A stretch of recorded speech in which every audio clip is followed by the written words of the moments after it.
Hey guys, I'm Steven from Glitterville, where every day is a holiday.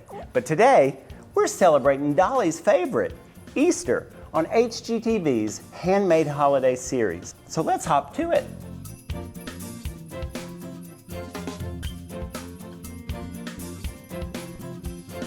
When most people think paper mache, you automatically think that you want to tear strips of newspaper.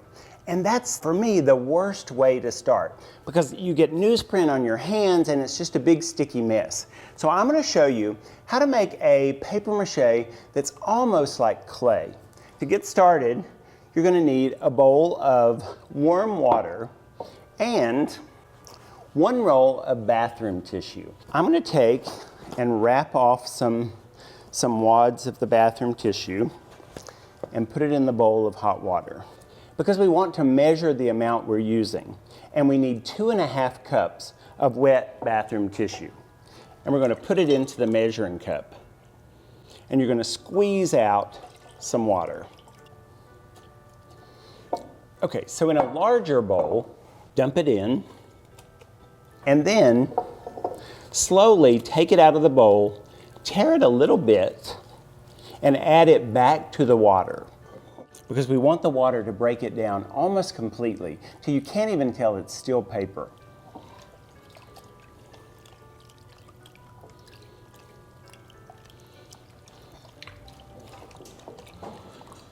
Now, I'm going to take my strainer, put it into the water, and start pushing some of the water out, because we want the tissue to be drier, but not too dry.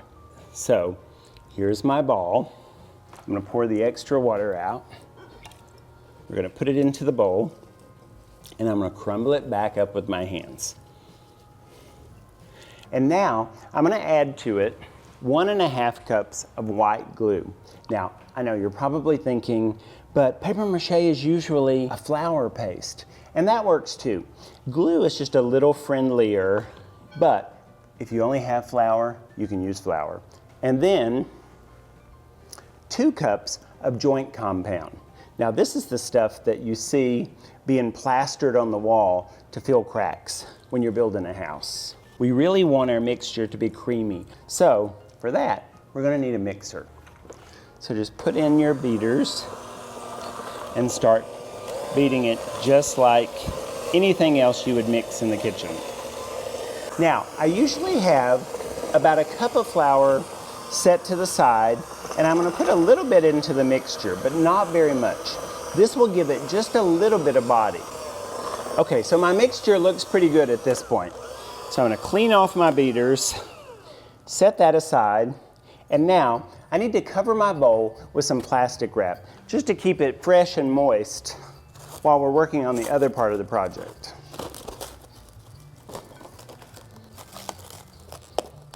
The next thing we're going to need is an armature.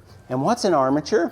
It's essentially like our skeleton that holds us up. I'm going to start with a medium-sized plastic bag that I'm going to fill with 8 cups of uncooked rice. Once the rice is in the bag, I'm going to squeeze out the air and roll down the top, and then secure it with a little bit of tape. And that closes up the bag. But now, we want to make the shape a little more like what we want the finished item to be.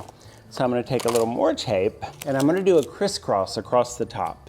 So from this corner to that corner, and turn my bag, and from that corner to this corner. And the corners of the bag, I'm sort of poking in so it rounds them. Flip the bag over, poke in the corners, and tape it again the same way. I've got a cardboard tube that I've cut a length about 2 inches deep in. And I'm going to position that right on top. I'm going to take a little bit of tape and tape this to the ball. And we're ready to start adding paper mache. I'm going to brush this all around the collar at the top. And then once you've done all around the collar, you can start spreading down the ball.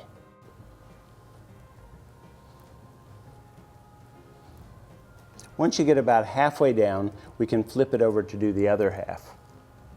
I want the bottom to be somewhat rounded, and then later, before the paper mache is dried completely, we'll sit it down and the pressure will make it flat enough to sit, but still look round. Once you've gotten it the shape that you want, you're going to set it aside and let it dry. So now my bucket is dry, and it's time to remove the rice from inside. I have a sharp craft knife, and I'm going to cut an X across the top.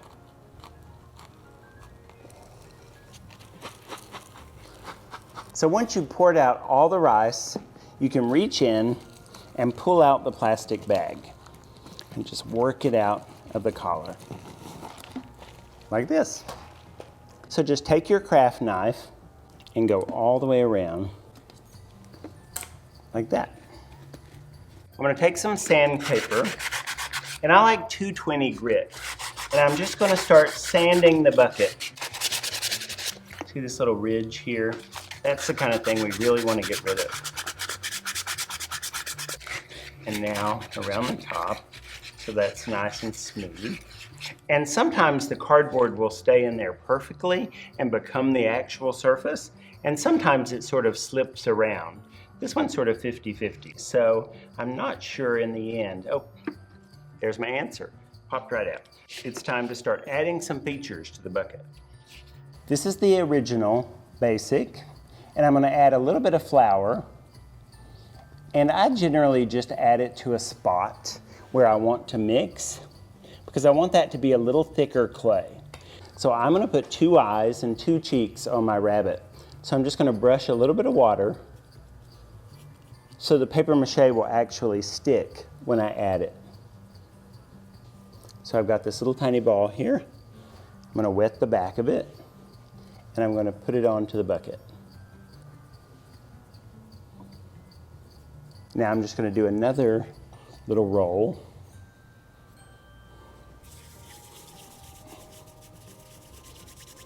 Split it in half, roll it into a ball, and make that the cheeks. And don't forget to re-wet on that area. So you have your eye line, and then you have the cheeks that are just beyond where you've placed the eyes. And that gives you your main features for your bucket. And now I'm just going to make a little triangle for his nose and put it just in the center. And now I want to start blending all of these features to the actual bucket. And to do that, you need to wet your fingers and start smoothing it on. Now you want to keep the general shape, but you want to blend them into the bucket. Now this bunny, I'm making his eyes open, but if you wanted to make them closed, you simply take your finger and drag it along the bottom line of the circle that you made for his eye. So this bunny needs some ears. So I'm going to set him aside, and I've used some heavyweight cardboard to cut 2 bunny ears like this. This is a fun tip for most craft projects that you want to add a little dimension from flat cardboard or paper. And that is to take your craft knife and score it down the center. And to score something just means to cut part way, just enough so we can bend it. And when you bend it, suddenly you have options, because now we're halfway there on a curve. I'm going to take our very basic paper mache mixture, and I'm just going to frost them. And you'll do both sides of the ears. And once you've done front and back of both ears, set them aside to dry. So my ears are dry, and you can hear how hard they are. But they're a little lumpy and bumpy around the edges from just spreading it with the knife. So now I'm going to take a little bit of sandpaper, and I'm just going to buff off the edges.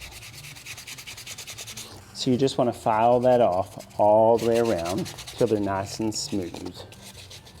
So it's time to add the ears to the bunny, and I've marked with a pencil where I want them to go, and I'm going to use my craft knife to just cut through the paper mache so I can stick the ears into it. I'm going to wet my fingers, wet the areas around the ears, and use a little bit of my paper mache to build it up around it and to actually hold the ears. Now once you feel like the bunny ears are pretty much secure, you need to set this aside and let it dry for a while, because that's what's going to make it really firm and ready for our next steps of painting and decorating. So my bunnies are finally dry, and you can see I have a couple of different kinds here. This is one that I actually really sculpted the ears on, so you can see how rounded they are. This one is flatter, like the ones we just coated the front and back and sanded the edges. And now I'm starting the process of painting. I want the ears to be pink inside, but I want it to have sort of a fun look that when I brush it on, it's sort of pink on one side and cream on the other. But I'm just going to take my brush and I'm just going to go up to the ears because it's pink on one side, cream on the other, turn my brush and come back down. So there's his ear, complete with shading. And now for the bucket itself, you can see around his eye, I have a little bit of shading around his mouth. And to do that, just put the paint onto your brush, wipe off as much as you can, and just make little swipes of color. I don't want them to be as full color as this later, so I'm just going to do the same with them. I'm going to add a little more color, but not too much. And then I'm just going to take my brush and spin it around. See how that intensifies that pink? And you can see how it gives you the perfect cylinder with that little bit of shine, like the light's catching it. And then all around the bucket, I'll just take the brush and just start scurrying over it. And I don't want it to be too intense, so I'm painting the pink and then painting a little cream on top of it. Okay, so I've painted my buckets, and you can see there's two clearly different styles here. This one is very simple, and this one is a little more detailed with purer colors on all the details. Now to finish it up, our basket needs a handle. So I'm going to use a piece of 16 gauge wire and some floral tape, and I'm just going to wrap the wire from top to bottom. Now this floral wire is the kind that you buy in a pack, and it's already cut this length, and it's the perfect thing for a bucket handle. And remember, when you're applying floral tape to wire, you always want to wrap and pull at the same time, because it's that pulling motion that engages the glue that makes it stick to the wire. And the best way to bend wire uniformly is to take both ends and then just watch the middle, never putting a kink in it, but bringing both ends together. And I've drilled 2 holes, one on either side behind the ears, to insert the handle and then bend the ends with your fingers or some pliers. I hope you really enjoyed making these Easter buckets and that you agree with me that paper mache is the most versatile crafting material in the entire world. And if you like this video, give us a thumbs up and subscribe to Handmade. And just remember, have fun, make it, and make every day a holiday.